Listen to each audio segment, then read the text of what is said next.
Good morning, team. Thank you all for joining me today to discuss some campus policy changes. Our organization has decided to make our workplace smoke-free, and I would like to present some information to you on the health effects of smoking, as well as the benefits in which we can all partake as a part of this change. The U.S. Department of Health and Human Services and the Centers for Disease Control and Prevention state that smoking is the leading most preventable cause of disease in the United States.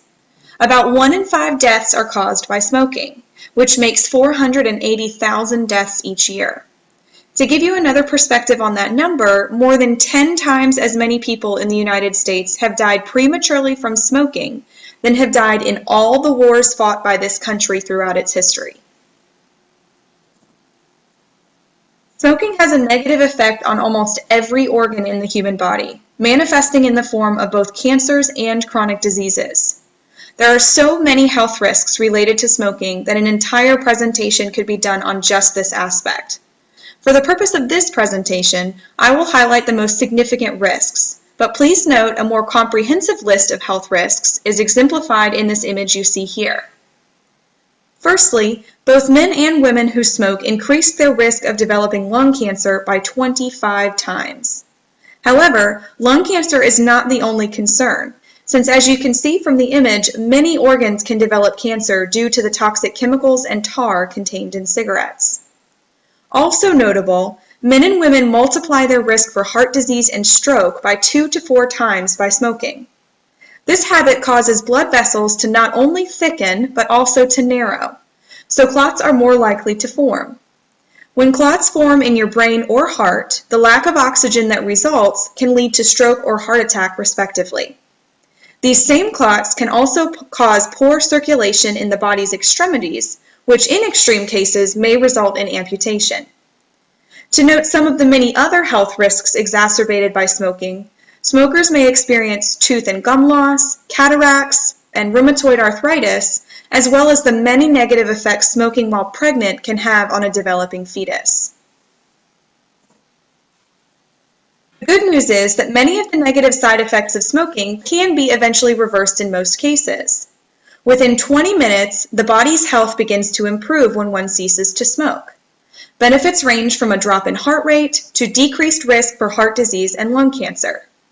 Many health risks will be cut in half or eliminated entirely within 15 years of quitting. It is also important to discuss the negative effect smoking has on those around us. As a team, we ought to recognize that we are responsible for not only our own health, but the health of those around us, particularly when we make choices that affect those around us negatively. The United States Surgeon General states that there is virtually no difference between the effects of smoking on smokers and the effects of secondhand smoke on non-smokers. The toxic chemicals in cigarettes are shared in 2 ways with those around you: from the source itself, referred to as side stream smoke, and from the smoker's exhalation into the environment, referred to as passive smoke.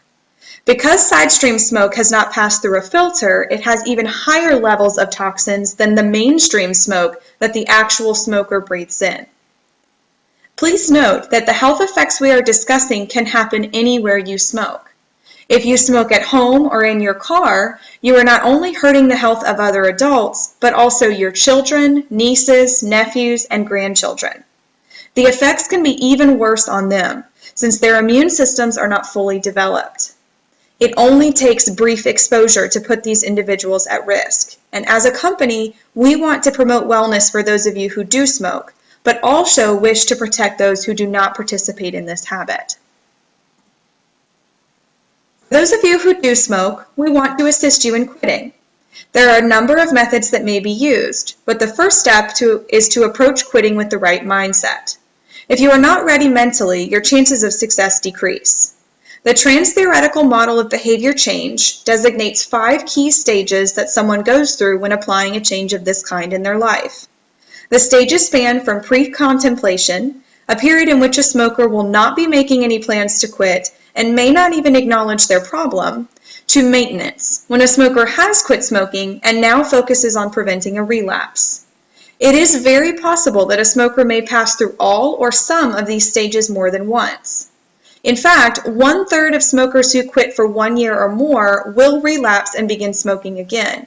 It is important not to give up and keep working towards a smoke-free existence. There are a handful of commonly utilized smoking cessation methods, but I will discuss two. The first is nicotine-containing gum. This type of gum contains between 2 and 4 grams of nicotine per piece. While it can cause nausea or ulcers in the mouth for some users, the success rate for users is approximately 40%. The second method to note is the transdermal patch, of which there are two kinds. One can either use a single dose version, which provides a uniform amount of nicotine in each patch, or alternatively, one can use the step-down version, which provides lessening amounts of nicotine to slowly wean the smoker off of their addiction. This method can cause skin irritation and increased heart rate, and the success rate for either type of the patch alone is less than 25%. However, combining this method with certain prescription medications can raise that success rate to 40%. As we have discussed, smoking affects so many different aspects of not only your health, but my health, the health of the person next to you, and all those you encounter. We have chosen to model this change for the better as a company because it is important to set a company standard that promotes wellness. For the sake of our community, all of us must model positive lifestyle habits as an alternative to negative ones. To not take a personal and organizational stand on the smoking problem is to irresponsibly disregard the blatant health effects on ourselves and those around us, and frankly, to promote something that greatly diminishes quality and quantity of life. Thank you.